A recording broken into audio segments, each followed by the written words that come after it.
तो नमस्कार गाइस, कैसे हो आप लोग। आशा करता हूँ आप लोग काफ़ी अच्छे होंगे। और इस वीडियो में बात करने वाले हैं जो हाइड्रोलिक्स एंड न्यूमेटिक्स के फर्स्ट चैप्टर जो आपका है उसका नाम है इंट्रोडक्शन कह सकते हैं हाइड्रोलिक्स एंड न्यूमेटिक्स, या फिर उसको हम कह सकते हैं प्रॉपर्टी ऑफ फ्लूइड कि फ्लूइड की कितनी प्रॉपर्टी होती हैं। तो इस चैप्टर को हम जितने भी MCQs हम बना सकते थे वो आपके लिए हमने बना लिए हैं। पहला चैप्टर अपना पूरा MCQ कंप्लीट हो चुका है। तो इस वीडियो में हम जितने भी क्वेश्चन होंगे वो सारे हम फर्स्ट चैप्टर से रिलेटेड करने वाले हैं। वीडियो अच्छी लगे तो वीडियो को लाइक कर देना। अगर चैनल पर पहली बार आई हो तो चैनल को सब्सक्राइब जरूर कर लेना, क्योंकि आपकी सपोर्ट की जब हमें बहुत ज़्यादा आवश्यकता है, क्योंकि हम आपके लिए काफ़ी मेहनत कर रहे हैं, MCQ तैयार कर रहे हैं, वीडियो शूट कर रहे हैं और वीडियो आपके लिए प्रोवाइड कराना है। चलते हैं वीडियो स्टार्ट कर लेते हैं। बात करते हैं यहाँ पर हम थोड़ा इसका पेन का साइज़ में इंक्रीज कर लेता हूँ जिससे कोई दिक्कत नहीं आए।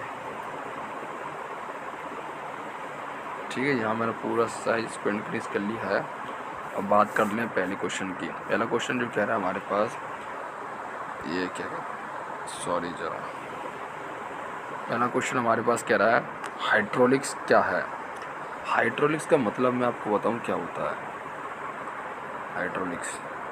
हाइड्रोलिक्स का आप कह सकते हो कि हाइड्रोलिक्स वो हाइड्रो और प्लस ड्रोलिक्स। ठीक है, हाइड्रो माने होता है वाटर, हाइड्रो माने हम कह सकते हैं वाटर होता है, या फिर हम कह सकते हैं जो भी लिक्विड सब्सटेंस होते हैं, लिक्विड सब्सटेंस वो सारे क्या होते हैं, हाइड्रो होते हैं। हाइड्रोलिक्स लिक्स मतलब से आप कह सकते हो कि हम वाटर से हम क्या चला रहे हैं, वाटर का यूज़ करके हम किस किस चीज़ को हम चला सकते हैं और वाटर को हम किस तरीके से यूज कर रहे हैं आज की जनरेशन में। तो ये सारा चीज़ जो है वो हाइड्रोलिक्स में आता है। ठीक है, या फिर हम कह सकते हैं कोई भी हमारे पास लिक्विड है, इस लिक्विड पर हमारे पास जो भी फोर्स अप्लाई हो रहा है, या फिर उसको हम लिक्विड के फोर्स को या फिर प्रेशर को मेज़र कर रहे हैं। ठीक है, और उस पर जितना भी मैकेनिकल फोर्स लग रहा है, मैकेनिकल फोर्स से हम इलेक्ट्रिकल फोर्स में इलेक्ट्रिकल एनर्जी में उसको कन्वर्ट कर रहे हैं। तो ये सारी चीज़ हमारे पास हाइड्रोलिक्स में आती हैं। तो देख लेते हैं आगे हम क्या क्या हमारे पास दे रखा है पॉइंट, तो इसके बारे में हम जान ले रहे हैं। ठीक है, तो सबसे पहला जो पॉइंट दे रखा है वो दे रखा है आपके पास, पहला पॉइंट ये दे रखा है द्रवों पर लगने वाले बलों का बल, जो भी मतलब फ्लूइड है, लिक्विड है, उस पर हमारे पास क्या है, फोर्स लग रहा है। ठीक है, द्रवों पर लगने वाला मैकेनिकल प्रॉपर्टी, सही है भैया, द्रवों पर जो भी मैकेनिकल प्रॉपर्टी लगती है और फोर्स लगता है तो मैकेनिकल प्रॉपर्टी है। सेकंड हमारे पास है द्रवों पर लगने वाला प्रवाह का मापन। जो द्रव होते हैं हमारे पास, लिक्विड होता है, उस पर जो भी उसका मतलब कि फ्लो करता है, अगर उसको हम ज़मीन पर डालते हैं तो वो फ्लो करता है, तो फ्लो का जो भी उसका फ्लो हो रहा है हम उसको मेज़र कर सकते हैं कि वो कितने वेलोसिटी से मतलब कि फ़्लो हो रहा है। ठीक है, और उसमें कौन कौन सी प्रॉपर्टीज़ हैं। अभी मैं नेक्स्ट चैप्टर आपको एक और कराने वाला हूँ, उसमें आपको फ़्लो और प्रॉपर्टी के बारे में बताऊँगा, या फिर कितने टाइप्स के फ़्लो होते हैं, तो उसमें आपको क्लियर हो जाएगा। तीसरा है हमारे पास द्रवों का दाब का मापन। हम द्रवों का क्या करते हैं, जो भी उससे प्रेशर लग रहा है उसको भी हम मेज़र कर सकते हैं। पहला हो गया द्रवों पर हम मैकेनिकल एनर्जी को मेज़र कर मतलब कि लगती है। दूसरा हो गया हमारे पास जो भी द्रव होते हैं उन पर क्या होता है, प्रभाव का मापन होता है। और तीसरा हमारे पास हो गया है द्रवों का दाब मापन करते हैं। ठीक है, और चौथा हमारे पास है हाइड्रोलिक मशीन का अध्ययन करते हैं। जो हमारे पास हाइड्रोलिक मशीन होती है उनमें हम क्या करते हैं, उनका अध्ययन करते हैं। ठीक है, और हमारे पाँचवा हो गया सभी। तो ये सारे आंसर आपके पास क्या है, सही है, इसका राइट आंसर हो जाएगा 5। ठीक है, आप लोगों का कमेंट था कि आप यहाँ काफ़ी स्पीड से पढ़ा रहे हैं तो थोड़ा स्पीड को स्लो कर दीजिए। चलो मैं अब एक एक क्वेश्चन को एक्सप्लेन करूँगा और उसके साथ ही मैं आपको अगला क्वेश्चन बताऊँगा। ठीक है, चलो जो भी मेरी मिस्टेक होती है आप लोग बताते हैं, जिससे मैं उसको इम्प्रूव कर लेता हूँ। नेक्स्ट क्वेश्चन हमारे पास है हाइड्रोलिक्स में किन किन मशीन का अध्ययन करते हैं। हाइड्रोलिक्स में हम किन किन मशीन का अध्ययन करते हैं। सबसे पहला हाइड्रोलिक प्रेस, जो कि पास्कल लॉ पे काम करती है। हाइड्रोलिक रैम, ये भी पास्कल लॉ पे काम करती है। जितने भी हाइड्रोलिक्स मशीन्स होंगी ना, जितनी भी हाइड्रोलिक मशीन होंगी वो सारे किसके लॉ पे खास कर मतलब काम करती हैं, पास्कल लॉ पे। ये आपको लर्न करना है, आपका एक क्वेश्चन ये आसानी से बन सकता है। अब मैं आपको बताऊँ पास्कल लॉ होता क्या है, इसके बारे में भी आपको थोड़ा जानकारी दे देता हूँ कि पास्कल लॉ होता क्या है। तो मैं आपसे कहता हूँ कि हमारे पास ये कुछ इस जगह पर फ्लूइड रखा है। ठीक है, फ्लूइड है मतलब कि वाटर है, इस सरफेस हमारे पास क्या है, वाटर है। अब ये वाटर क्या कर रहा है हमारे पास, अब ये वाटर को हम कैसे पता कर सकते हैं कि मतलब इस पर हम पास्कल लॉ कैसे अप्लाई कर सकते हैं। तो मैं क्या करता हूँ, यहाँ पर इस जगह पर मैंने क्या किया, एक पॉइंट ले लिया है। अब इस पॉइंट में मैं जो भी फोर्स अप्लाई करता हूँ, जो भी फोर्स मैं अप्लाई करता हूँ, ये फोर्स सभी दिशाओं में, सभी डायरेक्शन में क्या लगेगा, समान लगेगा। लेकिन इसकी एक कंडीशन है। क्या कंडीशन?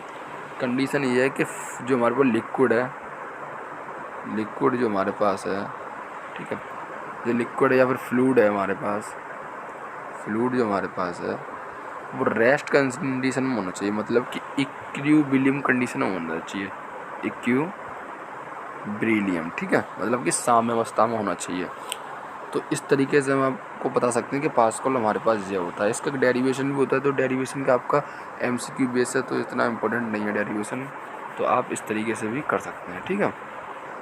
और हमारे पास हम यहाँ तक हाइड्रोलिक्स प्रेस पर पहुँच गए थे। हाइड्रोलिक्स रैम होता है, ये जितने भी मैं आपको बता रहा हूँ सारे याद कर लो, आपके MCQ में कोई सा भी एक हो सकता है और 3 नहीं होंगे, ठीक है। तीसरा है हमारे पास हाइड्रोलिक जैक, चौथा है हाइड्रोलिक प्रेस, और पाँचवा हाइड्रोलिक क्रेन, और छठवां हाइड्रोलिक शोवेल, या फिर सभी, या फिर टरबाइन, या फिर पंप।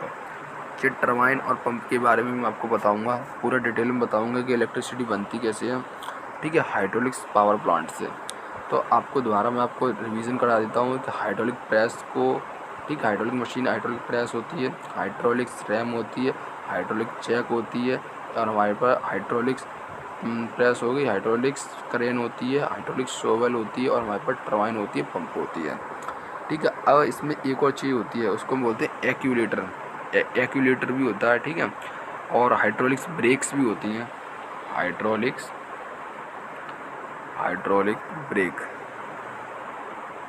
ठीक है। तो हाइड्रोलिक ब्रेक कैसे काम करती हैं जी, अगली वीडियो में आपको सारा कॉन्सेप्ट क्लियर हो जाएगा, ठीक है। एक एक MCQ में क्लियर कर रहा हूँ, जिससे आपको कभी आप ध्यान ना भूलें इसको, ठीक है। आपके पास हाइड्रोलिक पिस्टन भी होता है, ठीक है, सभी भी मैंने टिक कर दिया है। हमारे पास अब दूसरा जो क्वेश्चन निकल के आ रहा है, दूसरा नहीं सॉरी तीसरा होगा ये, हाँ तीसरा क्वेश्चन है, वो दूसरा लिख गया, टाइपिंग से गलती हो गई है। तो तीसरा क्वेश्चन हमारे पास निकल के आ रहा है। तीसरा क्वेश्चन हमको दे रखा है कि हाइड्रोलिक जो मशीन है, हाइड्रोलिक मशीन है किस नियम का पालन करती है।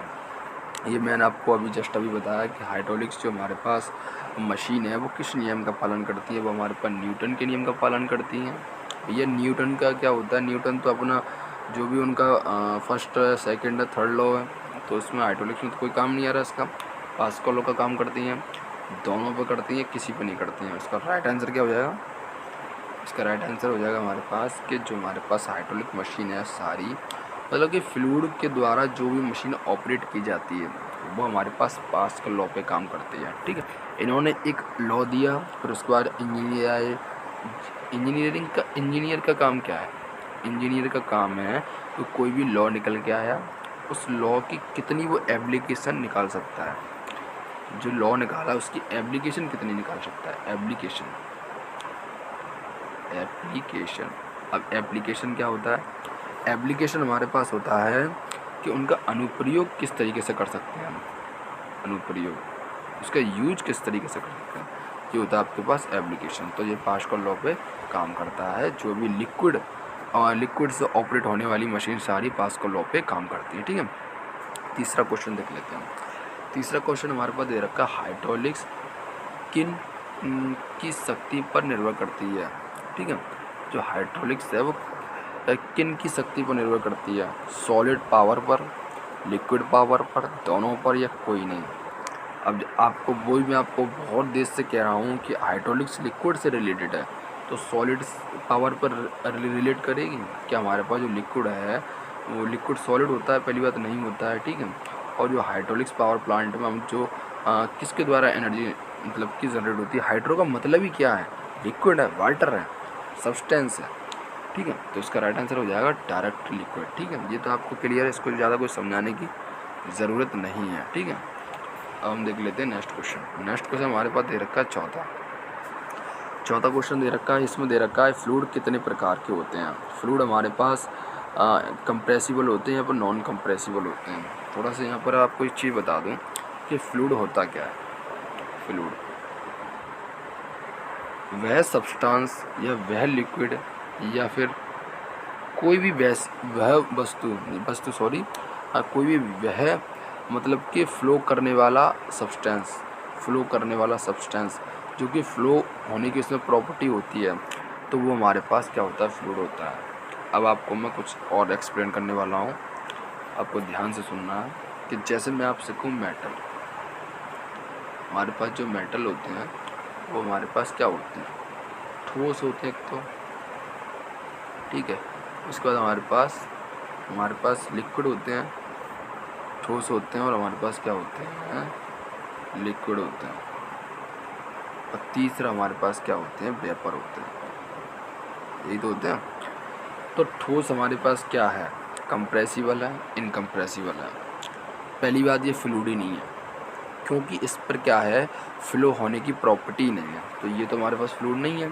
लेकिन अगर इसको मेल्ट कर दें, इसको हम हीट ट्रीटमेंट कर दें, मेल्ट कर देंगे तो क्या है, ये लिक्विड फॉर्म में कन्वर्ट हो जाएगा। जैसे हमारा आयरन होता है, एल्युमिनियम होता है, जो भी हम इसको हीट देते हैं तो लिक्विड फॉर्म में कन्वर्ट हो जाता है।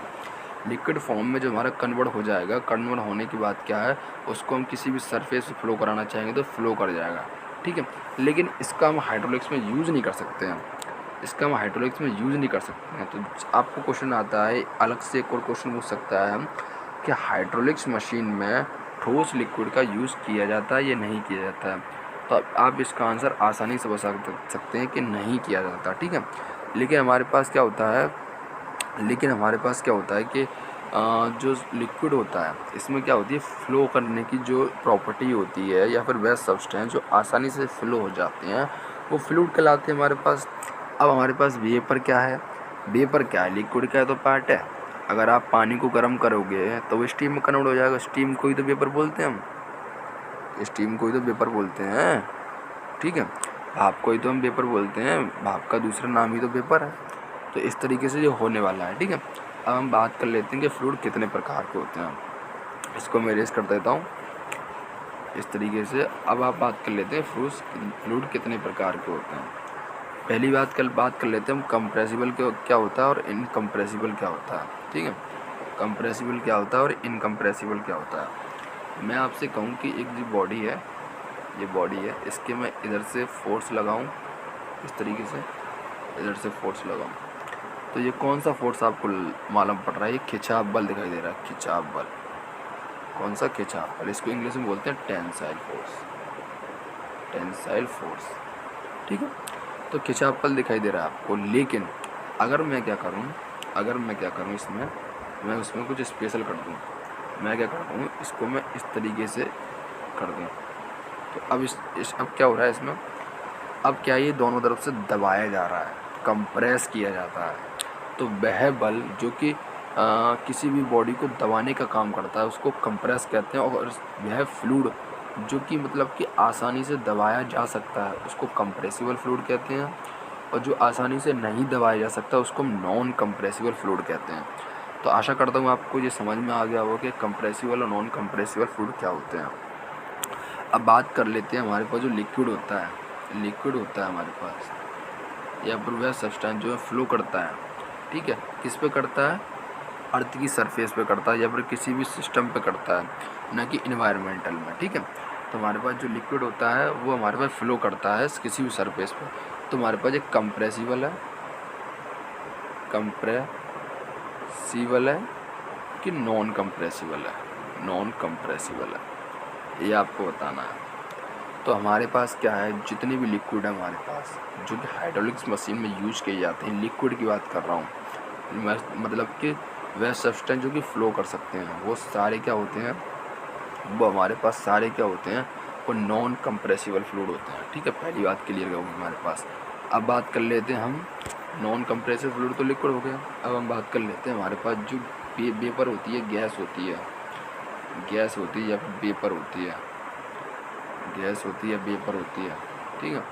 गैस होती है, वेपर होती है। इसमें क्या होता है हमारे पास ये होता है कि ये जितने भी न्यूमेटिक्स की जो भी मतलब कि इक्विपमेंट होते हैं जो कि एयर द्वारा या फिर हम कह सकते हैं गैस द्वारा हम उनको ऑपरेट करते हैं या फिर उनका कंस्ट्रक्शन करते हैं, तो वो उसमें जो फ्लूइड यूज़ होता है वो हमारे पास क्या होता है, कंप्रेसिबल फ्लूइड होता है यूज़। ठीक है, तो यहाँ पर ये बात कह रहा था कि फ्लूइड कितने प्रकार के होते हैं, तो कंप्रेसिबल भी होता है और नॉन कंप्रेसिबल होता है। इसका राइट आंसर क्या होगा, बी, वो सॉरी सी, दोनों। ठीक है, नेक्स्ट क्वेश्चन हमारे पास है कि फ्लूइड होता है, फ्लूइड क्या होता है, सॉलिड होता है, लिक्विड होता है, दोनों होता है। तो तुरंत आंसर लगा दो, ये लिक्विड होता है फ्लूइड। ठीक है, सॉलिड तो हो ही नहीं सकता है। नेक्स्ट क्वेश्चन हमारे पास है, लिक्विड होते हैं, फ्लूइड होते हैं, गैस एंड वेपर होते हैं, दोनों होते हैं। अभी मैंने आपको बताया कि लिक्विड हमारे पास क्या होते हैं, फ्लूइड होते हैं, और इसको हम टेम्परेचर इंक्रीज़ करेंगे तो गैस एंड वेपर में चेंज होंगे। तो इसका राइट आंसर क्या हमारे पास हो जाएगा, दोनों। ठीक है, अब हम बात कर लेते हैं 7 क्वेश्चन की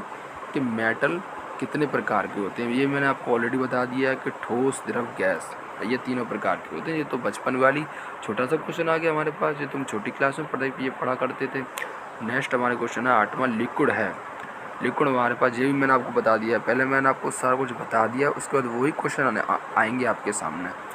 जो लिक्विड हमारे पास नॉन कंप्रेसिबल है या फिर कंप्रेसिबल है, तो जो हमारे पास लिक्विड होता है वो हमारे पास क्या होता है, नॉन कंप्रेसिबल होता है। ठीक है, या दोनों नहीं होता, मतलब कि नॉन कंप्रेसिबल होता है, फ्लूइड होता है दोनों, कंप्रेसिबल भी, नॉन कंप्रेसिबल। ठीक है, नेक्स्ट क्वेश्चन हमारे पास है, गैस एंड वेपर क्या है, कंप्रेसिबल है या फिर नॉन कंप्रेसिबल है। ये भी मैंने आपको बता दिया है, गैस एंड वेपर क्या होती है, कंप्रेस की जा सकती है, लेकिन इसको भी हम, जो हमारे पास लिक्विड होता है उसको भी हम कंप्रेस कर सकते हैं, लेकिन उसमें हमें ज़्यादा एक्सटर्नल फोर्स अप्लाई करना पड़ेगा, तो वो हमारे पास एक जेन्युइन कंप्रेसिबल की में जो क्राइटेरिया उसको फॉलो नहीं करता है। ठीक है, अब हम बात कर लेते हैं, फ्लूइड रहता है, फ्लूइड वह सब्सटेंस है जो बहने का गुण रखता है। हाँ जी, ये फ्लूइड, अब ये डेफिनेशन आप बिल्कुल तरीके से रट लो। फ्लूइड हमारे पास क्या है, फ्लूइड एक वह सब्सटेंस है जो कि बहने का गुण रखता है या फिर बहने की प्रॉपर्टी करता है, या फ्लो करने की प्रॉपर्टी रहती है उसमें। नेक्स्ट क्वेश्चन हमारे पास, फ्लूइड वह सब्सटेंस है, वो नेक्स्ट पॉइंट है, फ्लूइड वह सब्सटेंस है जो बहने का गुण नहीं रखता है या फिर दोनों। तो आपको पता है कि फ्लूइड हमारे पास बहने का गुण रखता है। ठीक है, फ्लूइड हमारे पास वह सब्सटेंस है जो बहने का गुण रखता है। नेक्स्ट क्वेश्चन देख लेते हैं। नेक्स्ट क्वेश्चन हमारे पास है कि फ्लूइड का आकार होता है, निश्चित होता है, अनिश्चित होता है, या फिर दोनों होता है या कोई नहीं होता है। अब ये बड़ा मज़ेदार क्वेश्चन है, ये काफ़ी छोटे छोटे क्वेश्चन है जो बिल्कुल मैं बेसिक से मैंने आपको सारे क्वेश्चन कराए हैं। तो मैं आपसे कहता हूँ कि पानी को क्या आप ये गिलास में रख दीजिए, इस गिलास में वाटर को डालिए, अब यही पानी उठाइए और बाल्टी में डाल दीजिए, तो क्या इसका जो आकार होगा और इसमें सेम रहेगा? नहीं होगा। वो जैसे आकार में आप उसको डालोगे वो उसी का मतलब कि साइज़ और मतलब आकार उसका ले लेगा। तो इसका राइट आंसर हमारे पास क्या होगा, फ्लूइड का आकार निश्चित होता है, अनिश्चित होता है, तो ऑब्वियसली हमारे पास अनिश्चित होता है। ठीक है, नेक्स्ट क्वेश्चन की तरफ बढ़ लेते हैं हम। नेक्स्ट क्वेश्चन हमारे पास क्या दे रखा है, नेक्स्ट क्वेश्चन हमारे पास दे रखा है कि हमारे पास फ्लूइड का कथन सही है, मतलब कि which of the following statement is correct. ठीक है, कौन सी इसमें से स्टेटमेंट ऐसी है जो बिल्कुल करेक्ट करती है, किसके लिए, फ्लूइड के लिए, जो शियर डिफॉर्मेशन नहीं प्रस्तुत करते हैं। अभी आपको बताऊंगा शियर डिफॉर्मेशन क्या होता है। अपितु थोड़े शियर फोर्स से सतह का दाब जिका लिखा हुआ लगातार ग्रुपर डिफॉर्मेशन होता है जब तक कि यह बल हटा न लिया जाए। इनकम्प्रेसिबल फ्लूइड इन जो नेक्स्ट क्वेश्चन है शायद, हाँ नेक्स्ट क्वेश्चन है, जब तक कि इनमें फ्लूइड हटा लिया जाए। तो मैं आपको बता दूं कि शियर पहले आपको मैं शियर स्ट्रेस बताऊंगा, फिर शियर डिफॉर्मेशन बताऊंगा। ठीक है, तो आप थोड़ा इस क्वेश्चन को काफ़ी अच्छी तरीके से समझिए कि जैसे कि मैं आपसे कहूँ कि एक मेरे पास क्या है, एक ये बॉक्स है, एक बॉक्स हमारे पास ये है और एक बॉक्स हमारे पास ये है। ठीक है, ये है इस तरीके से। अब एक ये दोनों क्या हैं, एक तरीके से अटैच है, इसमें से मैंने एक बोल्ट डाल दिया है, अटैच है, इस पर इस तरह से टेंसाइल फोर्स लग रहा है, इससे इस तरीके से टेंसाइल फोर्स लग रहा है। तो अब यहाँ पर क्या है हमारे पास, इस जगह पर जो जितना भी हमारे पास फोर्स लगेगा जिससे कि इन दोनों के बीच में स्ट्रेस उत्पन्न होगा, उसको हम क्या बोलेंगे, शियर स्ट्रेस।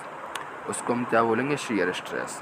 अब वाटर के फॉर्म में ये तो मोस के तरीके से मैंने आपको बता दिया, मैकेनिक्स ऑफ सॉलिड के तरीके से। मैं आपको बताऊंगा अब कि हमारे पास जो शियर फोर्स है, शियर फोर्स जो हमारे पास शियर स्ट्रेस है, वाटर में कैसे अप्लाई कर सकते हैं। वाटर में ये हमारे पास क्या है, सरफेस है, ये सरफेस है। अब वाटर क्या है, यहाँ से ये बह रहा है, वाटर हमारे पास बह रहा है, इस तरीके से वाटर बह रहा है। तो इसकी जो सरफेस और वाटर को बहने की जो स्पीड है, इन दोनों के बीच में एक क्या होगा, इन दोनों के बीच में क्या होगा, एक विरोध उत्पन्न होगा, विरोध उत्पन्न होगा। जिससे कि हमारे पास जो हमारे पास वाटर है, जो हमारे पास वाटर है, जो भी उस सरफेस पे फ्लो कर रहा है, उसमें क्या है, शियर फोर्स लगेगा, शियर फोर्स लगेगा। और शियर फोर्स से क्या जनरेट होता है, शियर फोर्स से क्या जनरेट होता है, शियर स्ट्रेस। और शियर स्ट्रेस से क्या होगा, और डिफॉर्मेशन क्या होता है, मतलब कि कोई भी चीज़ का या फिर वाटर या फिर बॉडी का विरूपित हो जाना, मतलब कि कई भागों में टूट जाना या फिर उनकी डायरेक्शन चेंज हो जाना, इनके जो अणु है मॉलिक्यूल भी टूट जाना, तो डिफॉर्मेशन होता है। तो पहली जो हमारे पास स्टेटमेंट है वो काफ़ी सही है, ठीक है। सेकंड स्टेटमेंट क्या आपकी, तो थोड़े शियर फोर्स से तरल का दाब लगातार विरूपण होता है, बिल्कुल होता है। जो भी हमारे पास फ्लूइड है या फिर लिक्विड है, उस पर थोड़ा सा भी शियर फोर्स लगेगा तब भी उस पर क्या है, जो फ्लूइड है उसका दाब जो है डिफॉर्मेशन अवश्य होता है। जब तक कि यह बल हटा ना दिया जाए, जब तक कि ये बल हटा ना दिया, जब तक उसमें क्या है, फोर्स लगा रहता है। तो इसका चौथा ऑप्शन आप मान लो कि ये सारी स्टेटमेंट क्या हैं, सारी स्टेटमेंट हमारे पास राइट है। चौथा आंसर पहला, अगर हम उस पर क्या है, फ्लूइड पर क्या है, शियर डिफॉर्मेशन प्रस्तुत करते हैं, हम नहीं करते हैं, ठीक है, ये हो गया। तो ये हमारे पास राइट आंसर हो जाएगा।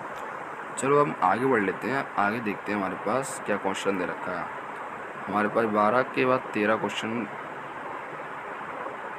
देख लेते हैं। जब 13 क्वेश्चन हम देख लेते हैं, क्या दे रखा है, इनकम्प्रेसिबल फ्लूइड रहते हैं। इनकम्प्रेसिबल कौन से फ्लूइड होते हैं हमारे पास, ये आप बताइए कि मास डेंसिटी होती है या फिर फ्री सरफेस होते हैं।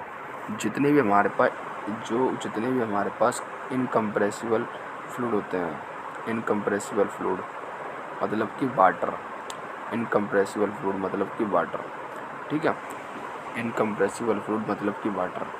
तो हमारे पास जितने भी हमारे पास इनकम्प्रेसिबल फ्लूइड होते हैं वो क्या होते हैं, वो हमारे पास उन पर क्या होती है, मास डेंसिटी होती है, बिल्कुल होती है, ठीक है, फ्री सरफेस होती है, इनकम्प्रेसिबल फ्लूइड बिल्कुल होती है, या दोनों होती है। तो दोनों इज राइट आंसर, ठीक है, दोनों is right answer. Next question हमारे पास है, कंप्रेसिबल का गुण रहता है, जो कंप्रेसिबल का फ्लूइड का गुण रहता है, गैसों से जो मास डेंसिटी कम होती है, जो मतलब कि कंप्रेसिबल फ्लूइड का मास डेंसिटी कम होती है, हाँ जी कम होती है, फ्री सरफेस कम होती है, जी भी कम होती है। और जो इनकम्प्रेसिबल फ्लूइड होंगे उनका क्या है, मास डेंसिटी भी अधिक होती है, फ्री सरफेस भी अधिक होता है, इनका क्या होता है, कम होता है, या फिर दोनों होते हैं। तो इसका राइट आंसर हो जाएगा दोनों होते हैं, ठीक है। 15 क्वेश्चन देख लेते हैं। हाइड्रोलिक्स फ्लूइड क्या है। हाइड्रोलिक्स फ्लूइड हमारे पास एक तरीके से क्या होता है, पावर और एनर्जी को हाइड्रोलिक्स मशीन में ट्रांसफ़र करना हाइड्रोलिक्स फ्लूइड का काम होता है। या फिर और हमारे पास दूसरा हाइड्रोलिक्स फ्लूइड तेल होता है, हाइड्रोलिक्स जो फ्लूइड होते हैं वो तेल होते हैं, वाटर होता है, या फिर या फिर हमारे पास है केवल 2 होते हैं, या 5 में 1 और 2 और 3 तीनों होते हैं, ठीक है। जो हमारे पास हाइड्रोलिक्स फ्लूइड होते हैं वो क्या है, पावर को या एनर्जी को हाइड्रोलिक्स मशीन द्वारा क्या है, एनर्जी को ट्रांसफ़र करते हैं, इज़ अ राइट स्टेटमेंट, ठीक है। हाइड्रोलिक्स फ्लूइड तरल होते हैं, बिल्कुल होते हैं जी, तरल होते हैं, वो तेल होते हैं, सॉरी, ठीक है। और वाटर होता है, हाइड्रोलिक्स फ्लूइड बिल्कुल होता है, ये तीनों ही इससे राइट आंसर हो जाएगा। नेक्स्ट हमारे पास है कि हाइड्रोलिक्स फ्लूइड का यूज़ क्या है। हाइड्रोलिक्स फ्लूइड का हम किस किस में यूज़ करते हैं, मैंने आपको बता दिया है, हाइड्रोलिक्स प्रेस में, हाइड्रोलिक्स रैम में, हाइड्रोलिक्स ब्रेक्स में, हाइड्रोलिक्स शॉवेल में, हाइड्रोलिक्स टरबाइन में, हाइड्रोलिक्स पंप में, ठीक है। और हाइड्रोलिक्स रैम में हो गया, प्रेस में हो गया, ठीक है। और थोड़े से और मैं आपको बता दूं कि एक्यूलेटर होता है, उसमें हम हाइड्रोलिक्स फ्लूइड का यूज़ करते हैं, ब्रेक्स में करते हैं, ट्रांसमिशन में करते हैं, पावर स्टीयरिंग में करते हैं, या फिर ब्रेक हॉर्स में करते हैं। तो इस सभी में करते हैं हाइड्रोलिक्स फ्लूइड्स का उपयोग। नेक्स्ट क्वेश्चन देख लेते हैं। 17 क्वेश्चन है। तरल के प्रकार बेस्ड, ठीक है, किसके आधार पर तरल के प्रकार होते हैं? कंप्रेसिबिलिटी के आधार पर, थियोरेटिकल एंड प्रैक्टिकल के आधार पर, या फिर हमारे पास जो फ्लूइड का क्लासिफिकेशन एक तरीके से पूछ रहा है कि फ्लूइड हमारे पास फ्लूइड का वर्गीकरण कीजिए। तो कंप्रेसिबिलिटी के आधार पर होते हैं इनकम्प्रेस या फिर कंप्रेस। भैया ठीक है, तरल हमारे पास कंप्रेसिबिलिटी के आधार पर होते हैं। दूसरा है थियोरेटिकल एंड प्रैक्टिकल, मतलब कि एक तो थियोरेटिकल मतलब कि आपने क्या क्या थ्योरी से निकाला है, ठीक है, और क्या प्रैक्टिकल से निकाला है, इसके अकॉर्डिंग भी होते हैं फ्लूइड, सीधी बात है। तीसरा है on the base viscosity of Newton, Newton की जो विस्कोसिटी का जो लॉ है उसके नियम के आधार पर भी होते हैं। तो हम कह सकते हैं हमारे पास जो फ्लूइड होते हैं वो 3 प्रकार के, उनका जो क्लासिफिकेशन है वो 3 प्रकार का है।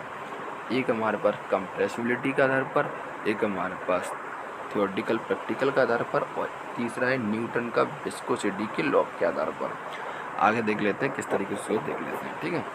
आगे हमारे पास दे रखा है कि कंप्रेसिबिलिटी के आधार पर हमारे पास कौन कौन से फ्लूइड होते हैं। तो मैंने बताया जो हमारे पास लिक्विड होता है वो क्या होता है, इनकम्प्रेसिबल होता है, और जो गैस वगैरह क्या होती है, कंप्रेसिबल होती हैं। तो कंप्रेसिबिलिटी के आधार पर ये दोनों इनकम्प्रेस भी की जाती है, ये इनकम्प्रेस भी किया जाता है, ठीक है। तो ये दोनों हमारे पास राइट आंसर हो जाएगा। 19 क्वेश्चन हमारे पास दे रखा है कि लिक्विड में गुड़ पाया जाता है। लिक्विड में कौन सा गुड़ पाया जाता है? इनकम्प्रेसिबल का फ्लूइड, ठीक है, वह तरल जिसमें बल आसानी से नहीं लगाया जा सकता, या फिर तापमान का प्रभाव कम होता है, इसमें तापमान का प्रभाव कम होता है, या फिर हम कह सकते हैं कि डेंसिटी अधिक होती है, या फिर फ्री सरफेस होती है, या फिर हम कह सकते हैं आयतन निश्चित रहता है, और सभी। तो ये बहुत काफ़ी सारे क्वेश्चन इसमें दे रखे हैं हमको। जो लिक्विड होता है उसमें सबसे पहली बात इनकम्प्रेसिबल होता है, उस पर हम फोर्स नहीं लगा सकता है, या फिर कह सकते हैं उस पर वह फ्लूइड जिसमें हम आसानी से फोर्स नहीं लगाया जा सकता। और जो हमारे पास फ्लूइड होते हैं, जो वाटर वाले लिक्विड वाले फ्लूइड होते हैं, उन पर क्या है, टेम्परेचर का प्रभाव बहुत ही ज़्यादा कम पड़ता है, टेम्परेचर का प्रभाव कम पड़ता है। इसकी हाइड्रोलिक मशीन है, जो हाइड्रोलिक्स मशीन है, अगर उस पर टेम्परेचर का प्रभाव पड़ेगा तो हमारे पास जो हाइड्रोलिक्स शॉक और वगैरह होते हैं वो गर्म नहीं हो जाएंगे, गर्म हो जाएंगे तो इसकी एफिशिएंसी भी काफ़ी डिक्रीज़ हो जाएगी। तो इस तरीके से इसमें क्या है, जो टेम्परेचर का प्रभाव है इनकम्प्रेसिबल फ्लूइड में, टेम्परेचर का जो प्रभाव है वो काफ़ी कम होता है, डेंसिटी अधिक होती है, इनकी डेंसिटी अधिक होती है, ठीक है। मैं आपको बताऊंगा डेंसिटी भी क्या होती है बिल्कुल प्रॉपर तरीके से। और फ्री सरफेस और क्या होता है हमारे पास, फ्री सरफेस होती है, मतलब कि हमारे पास एक गिलास है, गिलास में पानी भरा है, इस तरीके से हमारे पास पानी भरा है, तो उसकी ऊपर वाली सरफेस जो कि एनवायरमेंटल या फिर एटमॉस्फेयर से डायरेक्टली कनेक्ट होगी, तो ये इसकी क्या होगी, फ्री सरफेस होगी, ठीक है, ये इसकी क्या होगी, फ्री सरफेस होगी। तो इस तरीके से ये भी सही है। और फ्री सरफेस हो गया, और इसका आयतन निश्चित होता है। अगर हम इसको क्या है एक बाल्टी ले लेते हैं, यहाँ पर बाल्टी, एक टंकी ले रहे हैं, टंकी, तो आप सपोज कर लो आप बाल्टी है, ये टंकी है। अब हम बाल्टी में 5 लीटर पानी डालते हैं, कितना लीटर, 5 लीटर पानी डालते हैं, तो इसका जो आयतन है वो बाल्टी का जो भी वॉल्यूम है उसका 5 लीटर ही एरिया ये कवर करेगा। इसका क्या आयतन ज़्यादा है तो इसका 5 लीटर ही एरिया कवर करेगा, मतलब कि इसका वॉल्यूम तो निश्चित होता है, ठीक है, वॉल्यूम इसका निश्चित होता है। किसका, इनकम्प्रेसिबल फ्लूइड का वॉल्यूम निश्चित होता है, टेम्परेचर का जो इफेक्ट है वो काफ़ी कम होता है, मास डेंसिटी अधिक होती है, फ्री सरफेस भी होती है, और ये वह फ्लूइड होते हैं जिस पर हम आसानी से फोर्स नहीं लगाते हैं, ठीक है। और ये हमारे पास पूरा क्वेश्चन कंप्लीट आपको समझ में आ गया होगा, आई होप। नेक्स्ट क्वेश्चन देख लेते हैं 20 क्वेश्चन हम देख लेते हैं। 20 क्वेश्चन में है हमारे पास गैस में गुड़ पाए जाते हैं। गैस में गुण पाए जाते हैं। गैस में कौन सा गुण पाया जाता है हमारे पास? गैस कंप्रेसिबल होती है या फिर इनकम्प्रेसिबल होती है, या फिर उसमें टेम्परेचर का क्या इफेक्ट पड़ता है, उसकी डेंसिटी क्या होती है, फ्री सरफेस क्या होती है, ठीक है, ये सारी चीज़ जानते हैं। जो सबसे पहली बात, जो गैस होती है हमारे पास कंप्रेसिबल होती है, इसको हम कंप्रेस कर सकते हैं, या फिर कह सकते हैं वह तरल जिस पे कि हम फोर्स लगाएं और वो आसानी से कंप्रेस हो जाए, उसको हम क्या कहते हैं? उसको हम कहते हैं हमारे पास कंप्रेसिबल फ्लूइड। या और इसका जो वॉल्यूम होता है वो निश्चित नहीं होता है, इन्वायरमेंटल में हाल जल्दी फैल जाती है, इससे इसका कोई वॉल्यूम निश्चित नहीं होता है। टेम्परेचर का इसका काफ़ी अच्छा इफेक्ट पड़ता है। अगर हम इसका जो भी एयर है, जो न्यूमेटिक सिस्टम कुछ इस तरीके से होते हैं, न्यूमेटिक सिस्टम, इसमें हमने क्या एयर डाली है, और ये नहीं से सॉरी इधर की साइड में एयर डालता हूँ, ये हमारे पास क्या है? पिस्टन है, ये पिस्टन यहाँ तक आया, ठीक है, ये हमारे पास एयर है, इसको कंप्रेस कर रहा है। अगर इस पर टेम्परेचर का इफेक्ट कर दूंगा तो इसकी विस्कोसिटी पे भी अफेक्ट पड़ जाएगा, इसकी जितनी प्रॉपर्टी इफेक्ट पड़ जाएगा, इसके जल्दी इसकी मतलब की इफिशिएंसी कम हो जाएगी या डिस्ट्रॉय हो जाएगी। तो हमारे पास जो भी कंप्रेसिबल फ्लूइड होते हैं उसमें क्या है? हमारे पास टेम्परेचर का इफेक्ट काफ़ी ज़्यादा होता है, डेंसिटी इसकी काफ़ी कम होती है, डेंसिटी इसकी हमारे पास कम होती है, ठीक है, और हमारे पास जिसका जो वॉल्यूम होता है वो काफ़ी अनिश्चित होता है। तो सारे आंसर हमारे पास क्या हो जाएंगे? सही। इसका जो सभी वाला जो राइट आंसर है वो ये हो जाएगा, ठीक है। नेक्स्ट क्वेश्चन हमारे पास है 21 क्वेश्चन कह रहा है कि थियोरेटिकल एंड प्रैक्टिकल कितने प्रकार के होते हैं? जो फ्लूइड हमारे पास होते हैं वो थियोरेटिकल और प्रैक्टिकल कितने प्रकार के होते हैं? रियल फ्लूइड होते हैं, आइडियल फ्लूइड होते हैं, या फिर दोनों होते हैं? जो थियोरेटिकल और प्रैक्टिकल के आधार पर हमारे पास जो फ्लूइड होते हैं वो आइडियल होते हैं और हमारे पास रियल भी होते हैं, दोनों प्रकार के होते हैं, ठीक है। अब हम बात कर लेते हैं नेक्स्ट क्वेश्चन के बाद, रियल फ्लूइड में पाए जाने वाला गुण। रियल फ्लूइड में कौन कौन से गुण पाए जाते हैं? रियल फ्लूइड मतलब कि हमारे पास रियल फ्लूइड, ठीक है, इसको हम हिंदी में क्या कहते हैं? सपोज मुझे पता नहीं है, अभी बाद में सोच के बताता हूँ। रियल फ्लूइड में पाए जाते हैं विस्कोसिटी पाई जाती है, सरफेस टेंशन पाया जाता है, और हमारे पास क्या है? शांत तरल या फिर सभी। तो आप जान लो कि रियल फ्लूइड में हमारे पास विस्कोसिटी होती है, जो हमारे पास सामान्य हम जौन सा फ्लूइड यूज़ करते हैं उसमें विस्कोसिटी होती है, सरफेस टेंशन होता है, शांत तरल होता है, ठीक है। अब बात कर लेते हैं हमारे पास, अब मैं आपको बता दूं जो आइडियल फ्लूइड होता है, नेक्स्ट क्वेश्चन ही हमारे पास है, उसका राइट आंसर सभी हो जाएगा। जो आइडियल फ्लूइड में गुण नहीं पाए जाते हैं। आइडियल फ्लूइड ना तो भैया आपकी विस्कोसिटी होगी, ना उसमें सरफेस टेंशन होगा। आइडियल फ्लूइड में ना तो विस्कोसिटी होगी, ना सरफेस टेंशन होगा, ना ही उसमें क्या होगा? कंप्रेसिबिलिटी होगी, ठीक है। तो और या फिर सभी, या फिर आदर्श तरल वास्तव में घर्षण रहित होते हैं, मतलब कि आदर्श तरल में किसी भी तरह का फ्रिक्शन नहीं होगा, ना ही उसमें कंप्रेसिबिलिटी होगी, जितने भी गुण होते हैं उसमें सारा कुछ नहीं होगा, ठीक है। मतलब कि विस्कोसिटी, सरफेस टेंशन और फ्री सरफेस तो होगा लेकिन कंप्रेसिबिलिटी नहीं होगी, और इसमें किसी भी तरह का फ्रिक्शन नहीं निकल। इसका राइट आंसर सभी। 25 क्वेश्चन देख लेते हैं हम। न्यूटन के श्यानता के नियम के आधार पर, न्यूटन के श्यानता के नियम के आधार पर जो हमारे पास मतलब कि फ्लूइड होते हैं वो कितने होते हैं?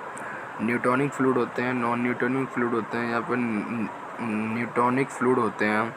न्यूटोनिक फ्लूइड है के समानुपाती, या फिर क्या है? तो नेक्स्ट क्वेश्चन है, सॉरी वही मैं कहूँ।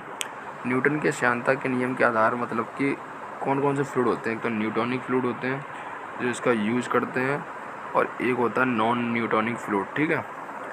नेक्स्ट क्वेश्चन हमारे पास है कि नॉन न्यूटोनिक फ्लूइड होते हैं, नॉन न्यूटोनिक फ्लूइड किसके समानुपाती होते हैं? तो हमारे पास क्या शियर स्ट्रेस होता है? शियर स्ट्रेस वो डायरेक्टली प्रोपोर्शनल किसके होता है? Rate of shear strain, rate of shear strain, या फिर हमारे कह सकते हैं shear gradient, rate of gradient shear stress भी कह सकते हैं इसको हम, ठीक है। इसके अगर डायरेक्टली प्रोपोर्शनल हो, जैसे आपने हुक का लॉ पढ़ा होगा, मैं आपको समझाऊँ, हुक्स लॉ, हुक्स लॉ आपने पढ़ा होगा, उसमें क्या है? आप जितना भी स्ट्रेस लगाओगे तो उतनी ये इसका ग्राफ कुछ इस तरीके से, ये स्ट्रेस है, ये स्ट्रेन है, इस तरीके से है। अगर आपने इतना स्ट्रेस लगाया तो उतना ही हमारे पास क्या स्ट्रेन आएगा। तो इसी तरीके से इसमें है, ठीक है। अगर आप जितना भी फ्लूइड में स्ट्रेस लगाते हैं और इसमें जितना भी डिफॉर्मेशन आ जाए, जितना डिफॉर्मेशन आ जाए तो वही क्या है, न्यूटोनिक फ्लूइड है। तो वही क्या है, न्यूटोनिक फ्लूइड। इससे कि हमारे पास जो शियर स्ट्रेस होता है वो टाउ होता है, directly proportional to du upon dy। ये मैं आपको बताऊंगा du अपॉन dy क्या होता है। डायरेक्टली प्रोपोर्शनल टू हो तो हमारे पास शियर स्ट्रेस है, अगर ये डायरेक्टली प्रोपोर्शनल टू ना हो, डायरेक्टली प्रोपोर्शनल टू ना हो तो हमारे पास क्या, नॉन न्यूटोनिक फ्लूइड है। ठीक है, नॉन न्यूटोनिक फ्लूइड है। तो ये आपको समझ में आ चुका होगा। तो नेक्स्ट देख लेते हैं हम, नेक्स्ट क्या दे रखा है हमारे पास। नेक्स्ट हमारे पास क्वेश्चन दे रखा है, हो गया। तो इसका राइट आंसर क्या होगा, पहला होगा shear tau directly proportional D upon T, और या दूसरा होगा शियर स्ट्रेस या फिर वेलोसिटी ग्रेडियंट जो मैं आपको बता रहा था, और तीसरा होगा, मतलब किसका आंसर हो जाएगा तीसरा, दोनों ही होते हैं। ठीक है, नॉन न्यूटोनिक फ्लूइड होता है हमारे पास। नॉन न्यूटोनिक फ्लूइड हमारे पास क्या होता है, shear stress is directly proportional to rate of shear strain नहीं होता, या फिर shear stress directly proportional to rate of shear वो रेट ऑफ वेलोसिटी ग्रेडियंट नहीं होता, या फिर दोनों, मतलब दोनों ही नहीं होते हैं। ठीक है, डायरेक्टली प्रोपोर्शनल होंगे, डायरेक्टली प्रोपोर्शनल टू नहीं होंगे। ठीक है, वो नॉन न्यूटोनिक, मतलब जो भी न्यूटन का नियम का पालन नहीं करता है वो नॉन न्यूटोनिक फ्लूइड कहलाता है। नेक्स्ट क्वेश्चन हमारे पास जो दे रखा है वो दे रखा है वेग प्रवणता होती है, इसका जो मात्रक है वो क्या होता है। वेग प्रवणता क्या होती है, जो भी हमारे पास वेलोसिटी होती है, वेलोसिटी में जो भी डिफरेंस होता है, परिवर्तन होता है, उसके अपॉन में अगर हम दूरी का डिवाइड दे दें तो हमारे पास वेग प्रवणता निकल के आ जाती है। ठीक है, वेग प्रवणता का राइट आंसर तो जी हो गया। ठीक है, ये तो दोनों गलत है। मात्रक होता है इसका, जैसे कि मैं आपसे कहूँ कि वेग वेलोसिटी अपॉन दूरी मतलब कि डिस्टेंस। ठीक है, वेलोसिटी अपॉन डिस्टेंस, यहाँ पर हम बात कर लेते हैं यहाँ पर। अब वेलोसिटी का हमारे पास क्या होता है मात्रक, वेलोसिटी का क्या होता है मीटर पर सेकंड अपॉन और डिस्टेंस का मीटर होता है। तो इससे ये कैंसिल होगा, बचेगा क्या 1 अपॉन सेकेंड। तो मैं आपको बता दूं, जो हमारे पास वेग प्रवणता होती है वो वेग परिवर्तन बट्टे दूरी होती है। ठीक है, इसका मात्रक हो जाएगा आपके पास 1 अपॉन सेकेंड। ठीक है, नेक्स्ट क्वेश्चन, अब ये ग्राफ थोड़ा सा समझ लेते हैं, ग्राफ किस तरीके से दे रखा है। Graphs between shear stress and velocity gradient. ठीक है, graph between shear stress and velocity gradient. तो इसमें हमारे पास क्या है, जो हमारे पास ये जीवाली लाइन गई है, जीवाली लाइन आप समझते हैं सबसे पहले। जी हमारे पास D U upon D Y क्या है, जी हमारे पास रेट ऑफ शियर स्ट्रेन है, या फिर यही हमारे पास वेलोसिटी ग्रेडियंट है। ठीक है, ग्रेडियंट है, ये आप समझना। ठीक है, ये आप समझना, इसका भी थोड़ा इंक्रीज करना पड़ेगा। ठीक है, ये है। अब हमारे पास जो आइडियल फ्लूइड होते हैं, जो हमारे पास आइडियल फ्लूइड होंगे, आइडियल फ्लूइड जो भी हमारे पास होंगे, ये वाला, ये आइडियल फ्लूइड जो भी होंगे हमारे पास वो जी वाली लाइन पर होंगे। आइडियल फ्लूइड क्या होते हैं, इसमें ना तो सरफेस टेंशन हो, ठीक है, ना इसमें विस्कोसिटी हो, और ना उस पर कंप्रेसिबिलिटी हो। ठीक है, वो आइडियल फ्लूइड होते हैं, यही तो होता है। ठीक है, ये तो हमारे पास जो हो गया, ये हमारे पास क्या हो गया, शियर स्ट्रेस हो गया। अब जो भी इसका लाइन, जो मैंने आपको बताया, जितना शियर स्ट्रेस बढ़ेगा जितना वेलोसिटी बढ़ेगी, और डेव लाइन सीधे जाएगी, ये डिग्री बनाएगा 45, जो 45 बनाएगा तो वो हमारे पास न्यूटोनियन फ्लूइड कहलाएगा। कौन सा फ्लूइड कहलाएगा, न्यूटोनिक। और जो मतलब कि न्यूटोनिक थोड़ा कम ज़्यादा इस तरीके चलेगा तो वो नॉन न्यूटोनिक फ्लूइड कहलाएगा। ठीक है, और जो यहाँ से सीधे चलेगा वो सॉलिड कहलाएगा, सॉलिड। ठीक है, इस तरीके से ये ग्राफ, आशा करता हूँ कि ग्राफ आपको समझ में आया होगा। अब वीडियो को भी आप पॉज करके भी देख सकते हैं। ठीक है, अभी हम कहाँ पर कितने क्वेश्चन तक पहुँचे हैं, अभी हम सिर्फ क्वेश्चन किए, हमने 30 क्वेश्चन कर लिए हैं, 29 क्वेश्चन कर लिए, हम 30 क्वेश्चन पढ़ लेते हैं। 30 क्वेश्चन हमारे पास दे रखा है कि पानी के लिए स्पेसिफिक वेट, पानी के लिए स्पेसिफिक हमारा वेट कितना होता है, हमारे पास 98 10 न्यूटन मीटर क्यूब पे 910 या फिर दोनों। तो हमारे पास पानी के लिए स्पेसिफिक वेट किस तरीके से निकालेंगे। पहले स्पेसिफिक वेट का फॉर्मूला क्या होता है। स्पेसिफिक वेट का फॉर्मूला हमारे पास क्या होता है, पहले आप ये थोड़ा आपको पता होना चाहिए। उसके बाद हमारे पास स्पेसिफिक वॉल्यूम का भी पता होना चाहिए, ये सारी चीज़ें पता होनी चाहिए। तो स्पेसिफिक वेट का मैं आपको फॉर्मूला बताऊँ कि small w equal to capital W upon हमारे पास v होता है, सॉरी अपॉन v होता है, अपॉन v। ठीक है। अगर हम इसका रिलेशन निकालना चाहेंगे तो रिलेशन क्या निकलेगा, रिलेशन निकलेगा हमारे पास W बराबर वेट बराबर होता है mg अपॉन v, और ये क्या होता है m अपॉन v होता है रो। तो रो इंटू जी स्पेसिफिक वेट।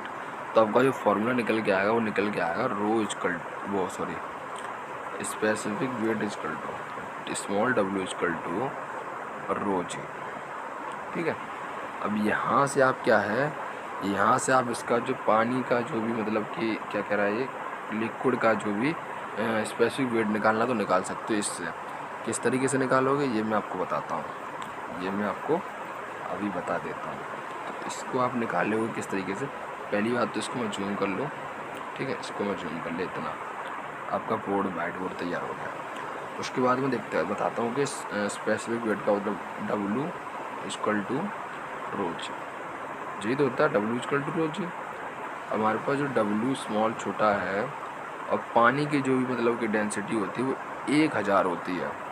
1000 में हम गुणा किसका करेंगे 9.81 का हमने इंटू कर दिया तो आंसर क्या आएगा 9, 2 0 खत्म हो जाएंगे और 10। ठीक है। तो आप मैच कर लो कि कौन सा आंसर मैच कर रहा है हमारा। तो हमारा राइट आंसर मैच कर रहा है, हमारा राइट आंसर कौन सा मैच कर रहा है, हमारा राइट आंसर मैच कर रहा है ये 9810 न्यूटन पर मीटर क्यूब। ठीक है, ये हमारा आंसर मैच कर रहा है स्पेसिफिक वेट का। तो हम नेक्स्ट क्वेश्चन देख लेते हैं। नेक्स्ट क्वेश्चन हमारे पास है 31 है। ठीक है। फ्लूइड मैकेनिक्स के कितने भाग होते हैं। अब फ्लूइड मैकेनिक्स हमारे पास एक तो हमारे पास एयर से रिलेटेड होती है, एक हमारे पास हाइड्रोलिक से रिलेटेड होती है। अब जो एयर से रिलेटेड होती है उसको हम न्यूमेटिक्स बोलते हैं, और हमारे पास हाइड्रोलिक जो लिक्विड से रिलेटेड होती है उसको हम हाइड्रोलिक्स बोलते हैं, या फिर दोनों। फ्लूइड मैकेनिक्स हम कह सकते हैं एयर और हाइड्रोलिक्स दोनों का जो मतलब कि कॉम्बिनेशन होता है, उसका जो मतलब कि वह विज्ञान की वह शाखा जिसके अंदर हम क्या है न्यूमेटिक्स और फ्लूइड दोनों का अध्ययन करते हैं, इसको भी हम फ्लूइड मैकेनिक्स भी कह सकते हैं। ठीक है। इसका राइट आंसर दोनों हो जाएगा। इसका राइट आंसर हमारे पास दोनों हो जाएगा। क्या हो गया। नेक्स्ट क्वेश्चन देख लेते हैं। न्यूमेटिक में अध्ययन किया जाता है, न्यूमेटिक्स में अध्ययन किया जाता है, किस में किया जाता है। न्यूमेटिक्स में क्या होता है, एक आपके पास एयर क्या है स्टैटिक होती है, एक आपके एयर क्या होती है डायनेमिक होती है। ठीक है, या फिर दोनों। एयर स्टैटिक का मतलब क्या है, जब आपकी एयर क्या है रेस्ट कंडीशन में हो, रेस्ट कंडीशन में किसी भी सिस्टम में एयर क्या है रेस्ट कंडीशन में, इसमें किसी भी प्रकार का फोर्स नहीं लग रहा हो तो उसको एयर स्टैटिक कहते हैं, और जिस पे मतलब कि फोर्स लग रहा हो उसको हम डायनामिक कहते हैं। तो इसका राइट आंसर हमारे पास हो जाएगा दोनों। न्यूमेटिक्स में अध्ययन करते हैं हम एयर स्टैटिक भी हो सकती है या फिर डायनेमिक भी हो सकती है, दोनों प्रकार की एयर हो सकती है। नेक्स्ट क्वेश्चन देख लेते हैं हम। नेक्स्ट क्वेश्चन दे रखा हाइड्रो मैकेनिक्स कितने प्रकार की होती है। 33 क्वेश्चन हमारे पास। हाइड्रो मैकेनिक्स कितने प्रकार की होती है, स्टैटिक होती है या फिर हमारे पास फ्लूइड काइनेमिक होती है या फिर डायनेमिक होती है या फिर सभी होती है। अब हाइड्रो का मतलब है लिक्विड। अब भैया लिक्विड हमारे पास रेस्ट में होता है, वो तो हो गया स्टैटिक। काइनेटिक में होता है मतलब कि फ्लो करता है, वो हो गया हमारे पास काइनेमेटिक। ठीक है, मतलब कि और जिसमें क्या है हम फ्लो तो करता ही करता है, उसके साथ फोर्स जो उसमें फोर्स अप्लाई हो रहा है उसका भी अगर स्टडी कर लें तब हो जाता है डायनेमिक। अब मैं आपको बताऊं काइनेमेटिक और डायनेमेटिक में सबसे बड़ा डिफरेंट क्या होता है। कुछ नहीं होता वैसे। काइनेमेटिक का मतलब ये होता है कि वह कोई भी काम हो रहा है, कोई भी काम हो रहा है ये नहीं कह रहे हम लिक्विड में कह रहे हैं, हम किसी भी वर्क की कह रहे हैं, उसमें क्या हमारे पास मोशन हो रही है, गति हो रही है, उस गति की हम जो भी स्टडी करते हैं वो हमारे पास क्या होती है, काइनेटिक में आती है। और उस गति के साथ साथ हम क्या है, उस पर लगने वाले फोर्स की भी स्टडी कर लेते हैं, वो हमारे पास डायनेमिक में आती है। ठीक है, तो इसका राइट आंसर हो जाएगा सभी। अब बात करते हैं स्टैटिक। जब फ्लूइड स्टैट या पर इक्विलिब्रियम या पर साम्यावस्था में हो, ठीक है, स्टैटिक कहलाता है। काइनेमेटिक की बात कर लें, 35 क्वेश्चन। काइनेटिक, इसमें तरल के मोशन का अध्ययन किया जाता है। मैंने आपको बताया कोई फ्लूइड है उसकी क्या है, या फिर कोई भी सिस्टम उसके मोशन गति का अध्ययन करते हैं। बल का भी अध्ययन किया जा सकता है, ठीक है, या फिर दोनों, मतलब बल का अध्ययन नहीं किया जा सकता, सिर्फ हम उसमें मोशन का ही अध्ययन कर सकते हैं। डायनेमिक में क्या होता है, डायनेमिक में क्या है, इनमें किसका अध्ययन किया जाता है, इसमें तरल का अध्ययन किया जाता है। तरल जो भी होता है उसका हम क्या है, अध्ययन करते हैं, और बल का भी अध्ययन करते हैं। इसमें एक पॉइंट छूट गया, तरल का मोशन का अध्ययन किया जाता है, किसका, मोशन, गति का अध्ययन किया जाता है, और हमारे पास बल का भी अध्ययन किया जाता है। तो दोनों उसका राइट आंसर हो जाएगा। 37 क्वेश्चन हमारे पास क्या है, फ्लूइड की प्रॉपर्टी होती है। फ्लूइड की प्रॉपर्टी अब मैं आपको बता दूं, ये सारी होती हैं, मैंने आपको सारी लिख दी, जिससे आपको रिवीजन हो जाएगी। ठीक है, मैंने आपका नोट्स बनाया तो उस टाइम सारा लिख दिया था। मास डेंसिटी होती है, स्पेसिफिक वेट होता है, और हमारे स्पेसिफिक वॉल्यूम होता है, स्पेसिफिक ग्रेविटी होती है, कोहेशन होता है, एडेशन होता है, विस्कोसिटी होती है, काइनेमेटिक विस्कोसिटी होती है, सरफेस टेंशन होता है, कैपिलरिटी होती है, वेपर प्रेशर होता है, कंप्रेसिबिलिटी होती है। सारी प्रॉपर्टी हम आपको वन बाई वन आपको बताएंगे। ठीक है, तो पहला आपके पास आता है 38 क्वेश्चन, डेंसिटी होती है। डेंसिटी क्या होती है, डेंसिटी हमारे पास फॉर्मूला दे रखा है, rho equal to M upon B, rho equal to B upon M, या फिर रो इक्वल, ये कुछ क्या रखा है, ये दे रखा है एम इक्वल टू, या फिर डब्ल्यू इक्वल टू एम रो। ठीक, कोई नहीं, तो इसका राइट आंसर क्या हो जाएगा, ये हो जाएगा। अब आपको थोड़ा डिस्कस करना चाहेंगे कि डेंसिटी होता क्या है। डेंसिटी की हमको ज़रूरत क्यों पड़ी। डेंसिटी एक स्टैंडर्ड वैल्यू होती है, किसी भी चीज़ की क्या होती है, स्टैंडर्ड वैल्यू होती है, किसी भी चीज़ की स्टैंडर्ड वैल्यू होती है, क्या होती है, डेंसिटी। डेंसिटी किसी भी चीज़ की स्टैंडर्ड वैल्यू कैसे हम निकाल सकते हैं, यहाँ पर देखते हैं। जैसे मैं आपसे कहूँ कि एक बॉक्स बनाता हूँ मैं, इस तरीके से एक बॉक्स है, ये बॉक्स है, ठीक है, इसका ये ढक्कन है, और सारा बॉक्स क्या है, बंद है, सारा बॉक्स क्या है, बंद है। मतलब एक तरीके पानी का, इसकी लंबाई भी है, चौड़ाई भी है, और गहराई भी है। तो इसका लंबाई 1 है, ये 1 है, ये 1 है, तो ये 1 मीटर, ये क्या हो गया, 1 मीटर क्यूब का एक डिब्बा है, इसमें मैं वाटर डालता हूँ, तो 1 मीटर क्यूब में जितना हमारे पास वाटर आएगा, मान कर रखता हूँ कि 1 मीटर क्यूब में हमारा 1000 kg वाटर आता है। कितना आता है, 1000 kg वाटर आता है। 1000 kg हमारे पास वाटर आता है। वाटर का ही जो 1000 kg आ रहा है इसमें 1 मीटर क्यूब के बॉक्स में, तो इसकी डेंसिटी क्या होगी। डेंसिटी का हमारे पास फॉर्मूला है कि मास कितना आ रहा है, 1000 आ रहा है, कितने में वॉल्यूम में आ रहा है, 1 मीटर क्यूब में आ रहा है भैया जी। तो वाटर की ही डेंसिटी, वाटर को ही हम कंसीडर कर लेते हैं, इसका केजी होता है, इसका मीटर क्यूब होता है। तो वाटर की यहाँ से डेंसिटी निकल के आती है 100, नहीं 1000। ठीक है, आशा करता हूँ ये क्वेश्चन आपको समझ में आया होगा, और मैं आपको सारे क्वेश्चन जो भी एक्सप्लेन करने वाले हैं वो मैं आपको एक्सप्लेन कर रहा हूँ, और जो बेसिकली होते हैं उनको तो मैं बस ही बता दे रहा हूँ। 39 क्वेश्चन देख लेते हैं। 39 क्वेश्चन हमारे पास है, डेंसिटी का मात्रक होता है, ये आपको तुरंत लगा देना है, केजी 1 मीटर की होता है, इसको ज़्यादा मैं डिफाइन करने वाला नहीं हूँ। ठीक है, द्रव्यमान की द्रव की डेंसिटी होती है, कांस्टेंट होती है। ठीक है, आपको कोई पूछे कि द्रव की जो डेंसिटी होती है वो कांस्टेंट होती है या फिर कम ज़्यादा होती है, क्या होती है। द्रव की हमारे पास डेंसिटी होती है, कांस्टेंट होती है, अगर मतलब कि स्थिर होती है।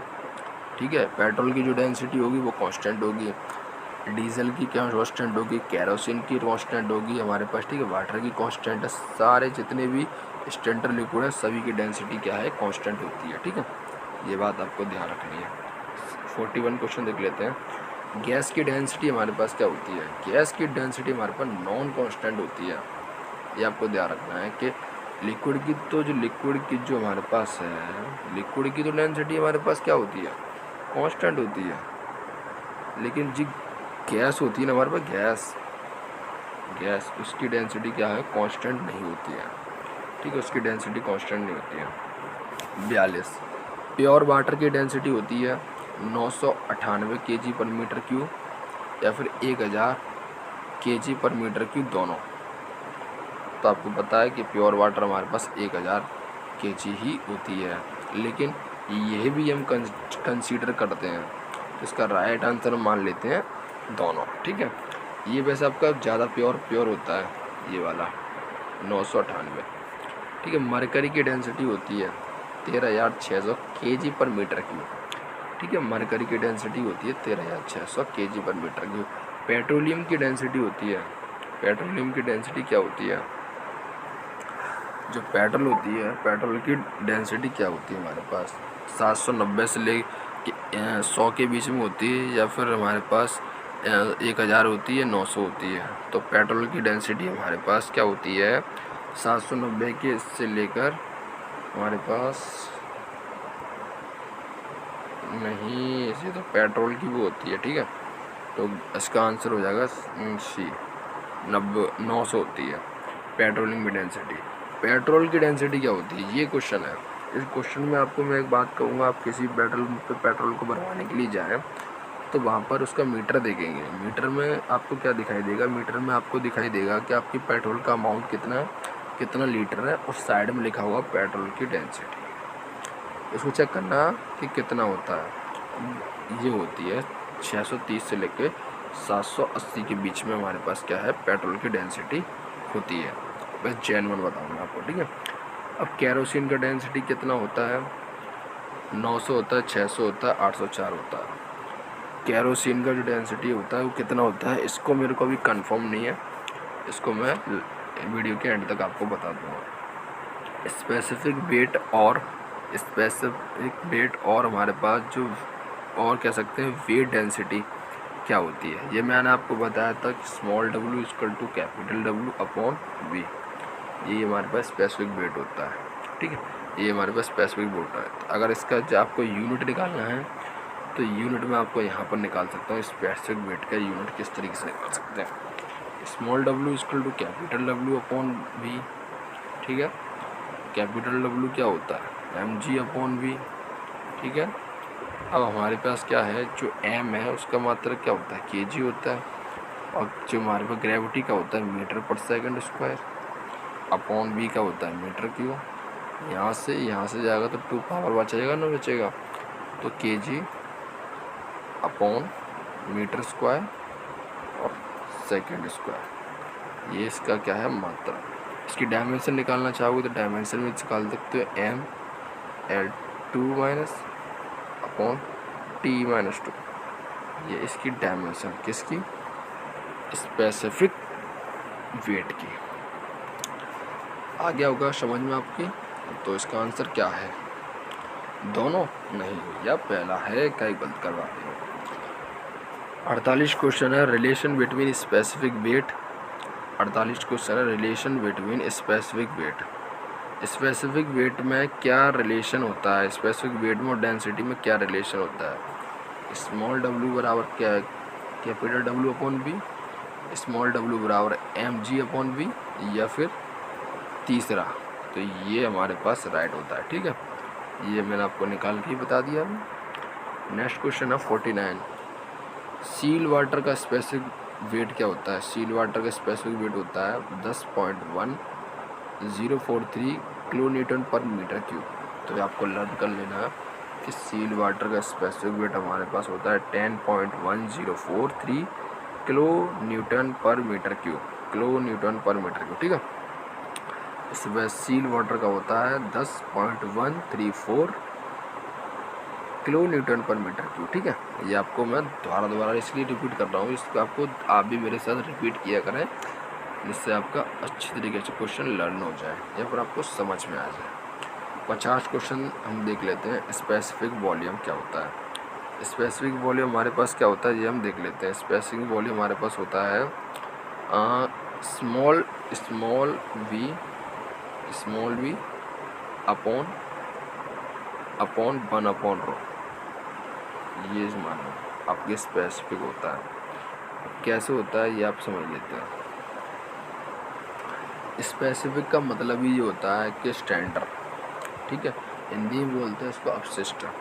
तो स्मॉल वी अपॉन 1 मास में अगर हम वॉल्यूम का डिवाइड देते हैं, ये इसका कैपिटल का डिवाइड देते हैं वॉल्यूम का, तो इससे निकल के आता है स्मॉल वी इक्वल टू 1/ρ। तो ये क्या हो जाएगी हमारे पास, ये हमारे पास हो जाएगी क्या हो जाएगी स्पेसिफिक वॉल्यूम। तो इसका राइट आंसर हो जाएगा ये, ठीक है, राइट आंसर ये हो जाएगा। नेक्स्ट क्वेश्चन देख लेते हैं। हमारे पास 50 क्वेश्चन हमने आपके कंप्लीट करा दिए हैं। पहले चैप्टर के 50 क्वेश्चन हमने आपको कंप्लीट करा दिए हैं। इसका एक वीडियो हम और बनाएंगे, उसमें आपको आगे के 50 क्वेश्चन बताएंगे। हमारे पास क्वेश्चन काफ़ी हैं, 100 क्वेश्चन हमने बना रखे हैं पहले चैप्टर के, इस एडिशन फोडेशन जितनी प्रॉपर्टी है सारे के। तो 50 क्वेश्चन हमारे पास इस वीडियो में कंप्लीट होते हैं। देखते हैं कि आप इस वीडियो को कितना शेयर करते हैं, कितने लोगों तक पहुंचाते हैं। इसको रिगार्डिंग करके हम आपको नेक्स्ट वीडियो भी प्रोवाइड करेंगे। वीडियो अच्छी लगी हो तो वीडियो को प्लीज़ क्या करना है, लाइक करना है। आपको सबसे पहले लाइक करना है और चैनल को कर देना सब्सक्राइब, ठीक है। अभी क्या है, ये चैनल काफ़ी न्यू है तो इस पर लोग काफ़ी कम जुड़े हुए हैं। अगर आप लोगों का सपोर्ट होगा तो इस पर लोग भी काफ़ी जुड़ेंगे और हमारी फैमिली भी काफ़ी बड़ी होगी और हम आपके लिए अच्छे टॉपिक, ये कह सकते हैं, हर जो भी सब्जेक्ट होते हैं हमारे पास इंजीनियरिंग के, उनके हम क्या है आपके लिए MCQs खुद बनाते हैं। बुक्स में तो छांट के जो भी इम्पोर्टेंट होता है उसको हम निकालते हैं और ख़ुद बनाते हैं, फिर उसके बाद हम आपको वीडियो प्रोवाइड कराते हैं। तो वीडियो अच्छी लगी तो सबसे पहले इस वीडियो को लाइक कर देना और ज़्यादा से ज़्यादा शेयर कर दो जिससे सभी के पास ये पहुंच जाए। मिलते हैं नेक्स्ट वीडियो में, जब तक के लिए जय हिंद, वंदे मातरम।